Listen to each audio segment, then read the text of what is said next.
Fregoli syndrome is a rare and severe psychiatric condition involving a fundamental breakdown in identity recognition. It is a disorder in which a person becomes absolutely convinced that multiple different individuals are actually a single person who is repeatedly changing appearance or disguising themselves.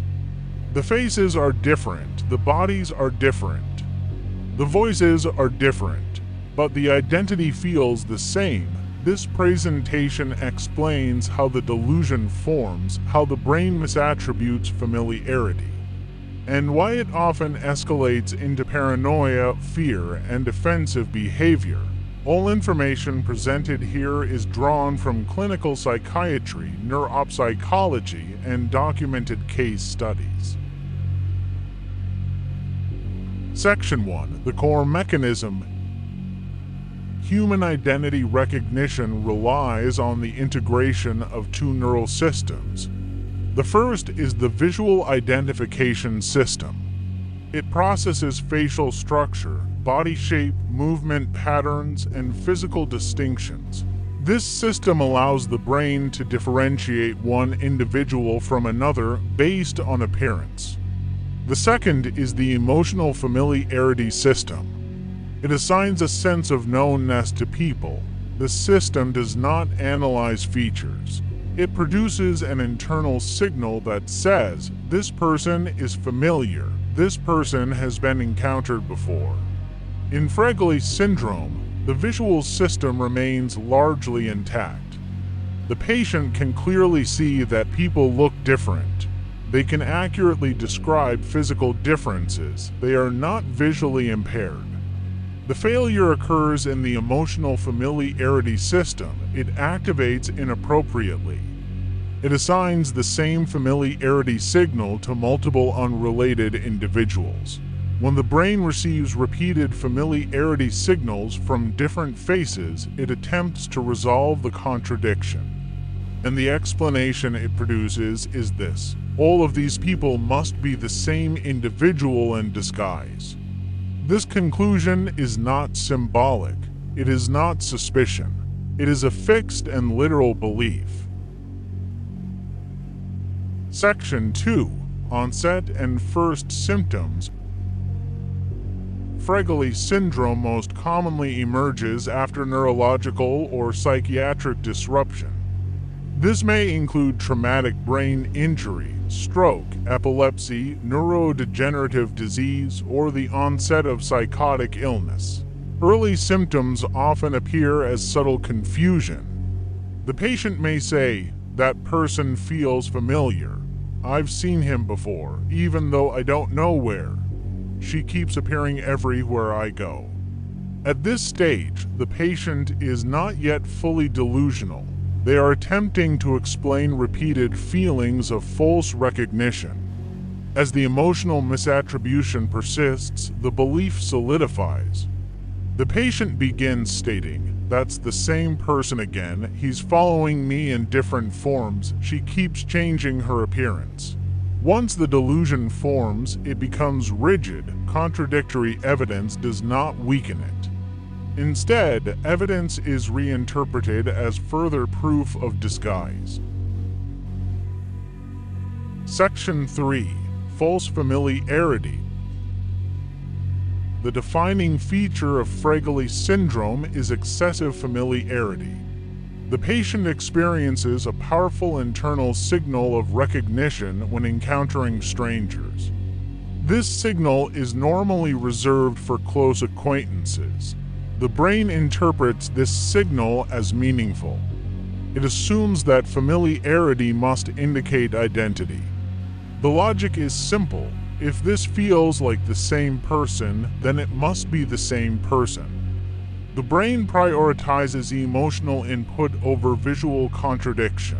And once identity is emotionally assigned, visual differences are dismissed as intentional deception.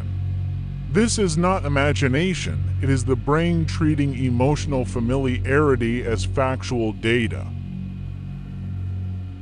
Section 4. Behavioral changes. As the delusion strengthens, behavior begins to change. Common behaviors include repeatedly pointing out the same person in different places, accusing strangers of pretending to be someone else, believing one individual is stalking them across environments, becoming hypervigilant in public spaces, avoiding crowded areas, watching people closely for signs of disguise, whispering that they're here again, feeling trapped or surrounded. The patient does not believe many people are involved. They believe only one person exists, appearing repeatedly through different bodies. This belief creates intense psychological pressure. There is no escape. Wherever they go, the same identity appears.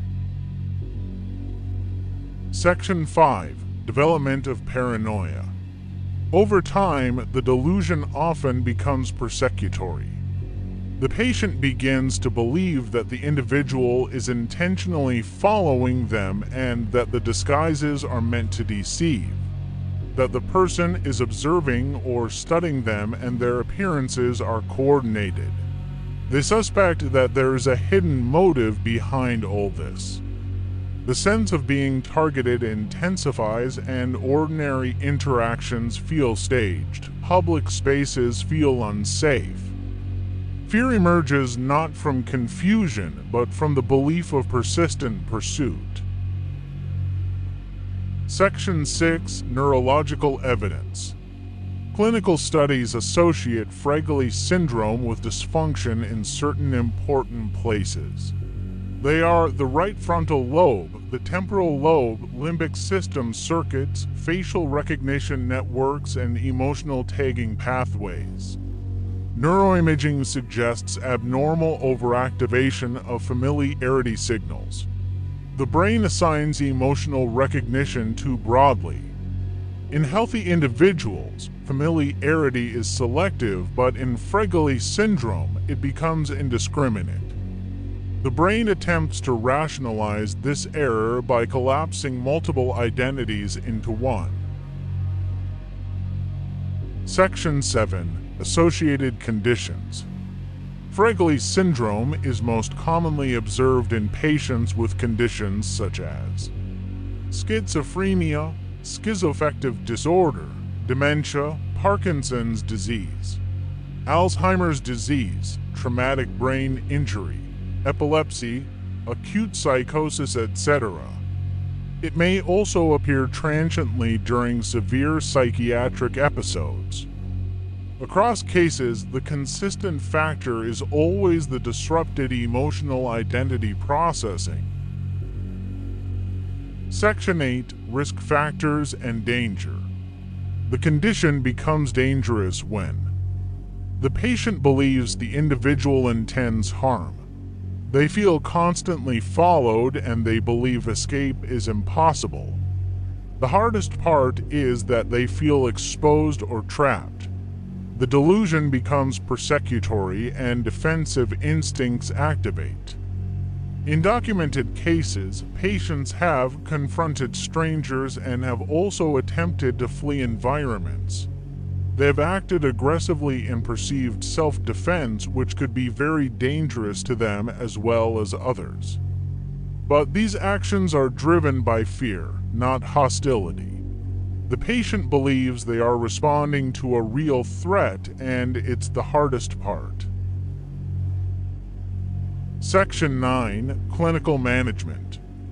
The treatments mainly focuses on reducing delusional intensity and emotional misattribution. Common interventions for this includes antipsychotic medication, mood stabilizers, treatment of underlying neurological illness, and environmental stabilization. Minimizing confrontation, avoiding reinforcement of the delusion, and establishing safe and predictable routines which directly challenges the beliefs is rarely effective.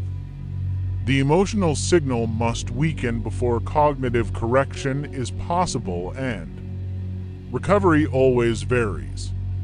In some cases, familiarity signals normalize. In others, the delusion persists chronically. Now you know, Fregoli syndrome reveals that identity recognition is not purely visual. The brain decides who someone is based largely on how they feel, not how they look. When emotional familiarity becomes detached from reality, identity collapses. Different faces become the same person. The world becomes repetitive and individuality disappears. This disorder demonstrates how easily perception can be overridden by emotional misfiring. Now to summarize this presentation. Fregoli syndrome is a disorder of false familiarity. It convinces individuals that multiple people are actually one person in disguise. It creates fear, paranoia, and defensive behavior. It is not imagination. It is not symbolic thinking. It is a neurological failure of identity separation. The patient is not misreading faces, their brain is misassigning familiarity. And once familiarity is corrupted, identity itself becomes unstable. You've just heard one more fragment of how unstable, unpredictable, and fragile the human mind really is. If this case or this disorder changed the way you look at people, that means you're finally seeing what most can't see. New files will be opened soon. More cases. More disorders. More cracks in the human psyche. Until then, stay observant. And if you want more cases, you know what to do. Remember, observation is survival.